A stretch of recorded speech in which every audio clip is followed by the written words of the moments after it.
जय हिंद दोस्तों, daily current affairs के इस सीरीज में आपका स्वागत है। दोस्तों आज है 24 जनवरी 2022 और 24 जनवरी से करंट अफेयर्स के जितने भी इंपॉर्टेंट क्वेश्चन बनने वाले हैं सभी के बारे में इस वीडियो में डिस्कस करेंगे। तो चलिए वीडियो को शुरू करते हैं और देखते हैं फर्स्ट क्वेश्चन। फर्स्ट क्वेश्चन आपके बीच है 22 जनवरी 2022 को किसके द्वारा जम्मू कश्मीर के 20 जिलों के लिए पहला जिला सुशासन सूचकांक जारी किया गया है।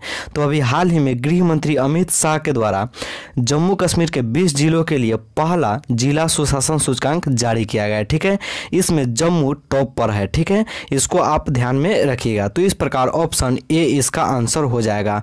अभी हाल ही में 25 दिसंबर को सुशासन दिवस मनाया गया है और सुशासन दिवस के अवसर पर गुड गवर्नेंस इंडेक्स को भी जारी किया गया था, जिसमें गुजरात टॉप पर रहा था। ठीक है, वही दूसरे नंबर पे महाराष्ट्र और तीसरे नंबर पे गोवा रहा था। ठीक है, और गुड गवर्नेंस इंडेक्स राज्यों और केंद्र शासित प्रदेशों में शासन की स्थिति का आकलन करता है। ठीक है, और ये जो गुड गवर्नेंस इंडेक्स है वह मुख्य रूप से 4 श्रेणियों में बांट कर रैंकिंग प्रदान करता है। ठीक है, ग्रुप ए, ग्रुप बी, पूर्वोत्तर और पहाड़ी राज्य और केंद्र शासित प्रदेश। ठीक है, तो इसको आप ध्यान में रखें। आइए अब देख लेते हैं जम्मू कश्मीर के बारे में। ये है जम्मू कश्मीर। ठीक है, ये वाला लद्दाख का क्षेत्र पड़ जाता है और ये वाला क्षेत्र जो है जो अक्साई चीन है और यह जम्मू कश्मीर का 10% भाग है जिस पर चीन कब्जा किए हुए है। ये वाला क्षेत्र आपका पीओ के पड़ जाता है, यानी पाक ऑक्युपाइड क्षेत्र। ठीक है, सॉरी, पाक ऑक्युपाइड कश्मीर। ठीक है, और यह 30% भाग है जिस पर पाकिस्तान का कब्जा है। ठीक है,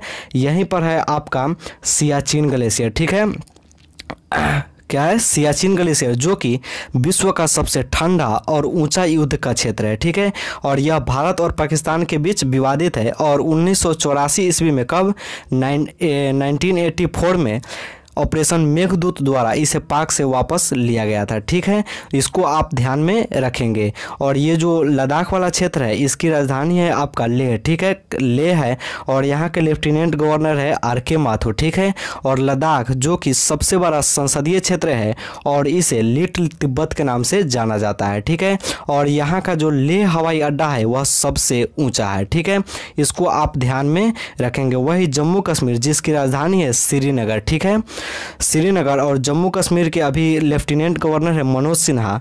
और जम्मू कश्मीर में आप यहाँ पर देखेंगे तो उधमपुर है जहाँ पर भारतीय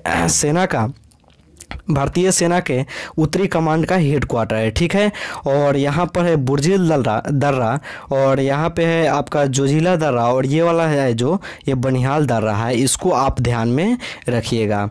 और बढ़ते हैं नेक्स्ट प्रश्न की ओर। नेक्स्ट प्रश्न आपके बीच है, भारत में पहली बार आतंक निरोधी दस्ता यानी एटीएस की स्थापना करने वाले किस पूर्व आईपीएस का 81 वर्ष की उम्र में निधन हो गया है।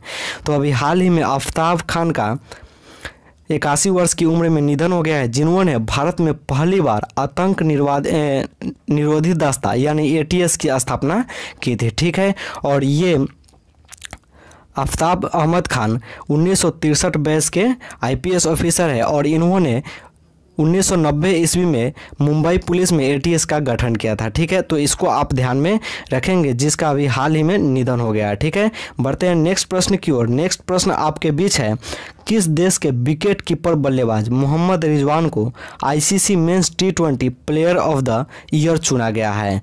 तो ये मोहम्मद रिजवान है जो कि पाकिस्तान के हैं और इनको ICC men's T20 player of the year चुना गया है। ठीक है, वही ICC women T20 player of the year England की है टेमी ब्यूमोंट, इनको चुना गया है। ठीक है, और इस प्रकार ऑप्शन सी इसका आंसर हो जाएगा।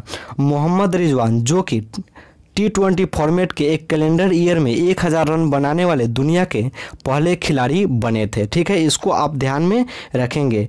ये है पाकिस्तान। ठीक है, पाकिस्तान जिसकी राजधानी आप देखेंगे तो इस्लामाबाद है। ठीक है, कहाँ है? इस्लामाबाद।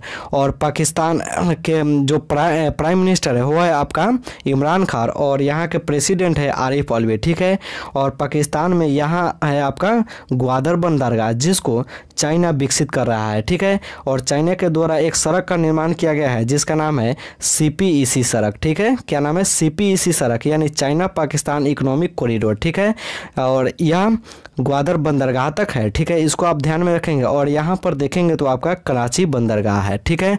और पाकिस्तान जो कि नहरों का देश है और इन्होंने 1956 में अपने आप को इस्लामिक देश घोषित कर लिया था, ठीक है, तो इसको आप ध्यान में रखेंगे। और पाकिस्तान और अफ़गानिस्तान के बीच एक पर्वत है जिसका नाम है हिंदू कुश पर्वत, ठीक है, इसको आप ध्यान में रखेंगे। और खैबर दर्रा जो कि पाकिस्तान को जाने का मार्ग है, ठीक है, यहीं स्थित है।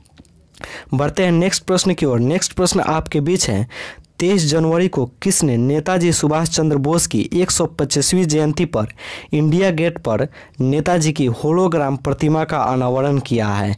तो अभी हाल ही में प्रधानमंत्री नरेंद्र मोदी के द्वारा सुभाष चंद्र बोस की 125वीं जयंती पर इंडिया गेट स्थित होलोग्राम प्रतिमा का अनावरण किया गया है, ठीक है, तो इस प्रकार ऑप्शन सी इसका आंसर हो जाएगा।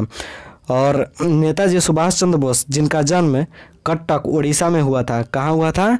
कटक उड़ीसा में। कब हुआ था? तो 23 जनवरी 1897 ईस्वी को हुआ था। और इनके पिताजी का नाम था जानकी बोस और वो एक वकील थे, ठीक है। और सुभाष चंद्र बोस के जयंती पर ही पिछले साल 2021 ईस्वी में प्रधानमंत्री नरेंद्र मोदी ने पराक्रम दिवस मनाने की भी घोषणा की थी। तो आपसे पूछा जाएगा पराक्रम दिवस किनकी जयंती पर मनाया जाता है? तो ये आपका नेताजी सुभाष चंद्र बोस की जयंती पर ही मनाया जाता है।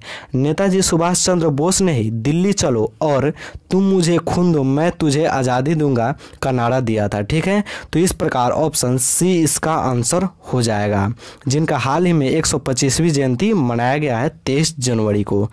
बढ़ते हैं नेक्स्ट प्रश्न की ओर। नेक्स्ट प्रश्न आपके बीच है, साल 2022 के लिए किसे सुभाष चंद्र बोस आपदा प्रबंधन पुरस्कार के लिए चुना गया है?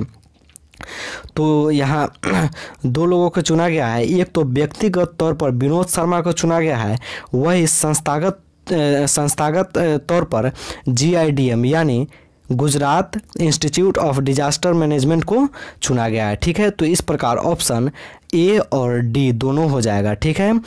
और यह सुभाष चंद्र बोस की जयंती पर 23 जनवरी को प्रत्येक साल यह पुरस्कार दिया जाता है, ठीक है, सुभाष चंद्र बोस राष्ट्रीय आपदा पुरस्कार, ठीक है, तो इसको आप ध्यान में रखेंगे। बढ़ते हैं नेक्स्ट प्रश्न की ओर। नेक्स्ट प्रश्न आपके बीच है, 23 जनवरी 2022 को PV सिंधु ने किसे हराकर सैयद मोदी इंटरनेशनल टूर्नामेंट जीती है?